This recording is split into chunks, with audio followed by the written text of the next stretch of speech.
Halo semuanya, nama saya Fauzan Fajar Saputra dari kelas D3 TK 4501 dengan NIM 670221018 dari Telkom University.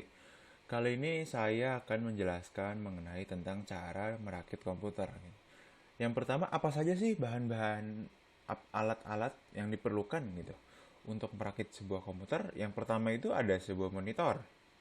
Yang kedua ada kabel SATA, prosesor, RAM, motherboard, hard disk, casing, power supply, baut, cover, obeng, dan thermal paste.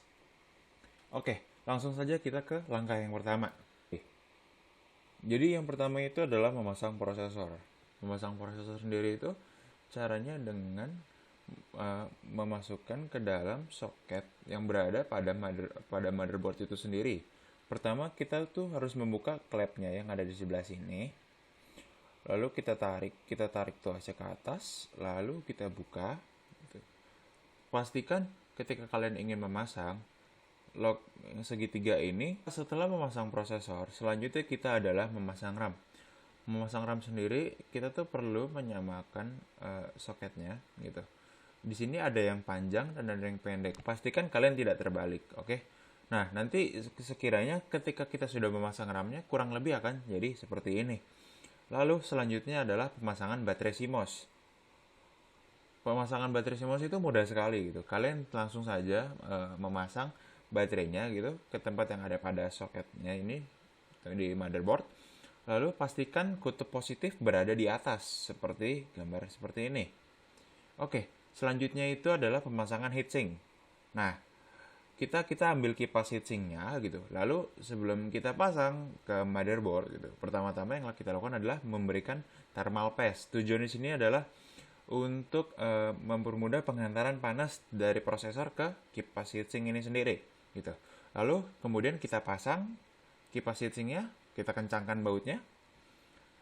Oke. Lalu habis itu kita colokkan kabel yang berada pada heatsink ke soket yang berada di motherboard. Selanjutnya adalah pemasangan power supply. Oke, kita pasang power supply itu langsung saja kita pasang gitu kan. Kita pasang, masukkan ke dalam casing yang sudah disediakan gitu. Lalu setelah itu kita lanjut ke pemasangan back panel gitu. Setelah tadi kita menyelesaikan pemasangan power supply. Setelah kita pasang back panel, kita lanjutkan dengan pemasangan kabel front panel. Di sini ada kabel USB, audio, power, hold LED, tombol restart, kabel restart. Lalu yang pertama kita pasang di sini audio gitu. Kita semua cocokkan dengan soket-soket yang ada gitu kan.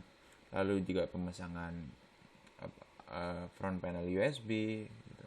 Lalu dilanjut dengan power, LED dan reset gitu. Lalu setelah kalian sudah memasang semua kabel front panel, dilanjutkan dengan memasukkan motherboard ke dalam casing.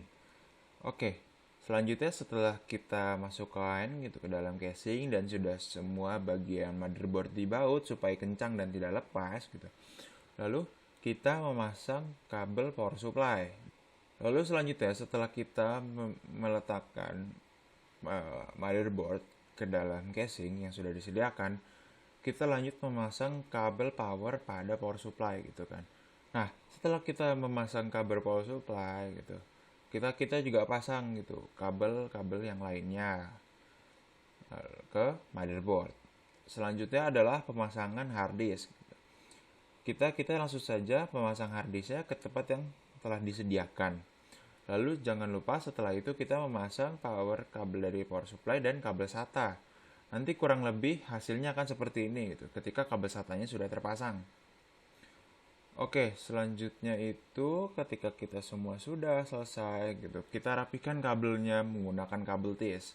Jangan lupa ketika kita sudah selesai menggunakan kabel tisnya, kita potong menggunakan cutter yang sudah disediakan tadi gitu. Lalu ketika semuanya sudah selesai gitu, sudah terpasang gitu. Lalu kita pasang fan yang berada pada di ini casing, tutup casing. Kita sambungkan ke kabel yang berada pada power supply. Lalu ketika sudah kita sambungkan yang lain seperti kabel VGA gitu ke motherboardnya, kita colokkan kabel power dari CPU gitu ke listrik, lalu selanjutnya kita pasang semua kabel USB untuk kayak seperti mouse dan keyboard gitu. Lalu setelah itu kita melakukan tahap uji coba gitu. Jangan lupa ketika sudah tahap uji coba dan sekiranya komputer bisa digunakan, lalu yang terakhir adalah pemasangan penutup casing gitu sebagai akhir dari kita merakit komputer gitu. Sekian yang bisa saya sampaikan mengenai rakit komputer gitu. Apabila ada kekurangan, terima kasih gitu. Dan sampai jumpa.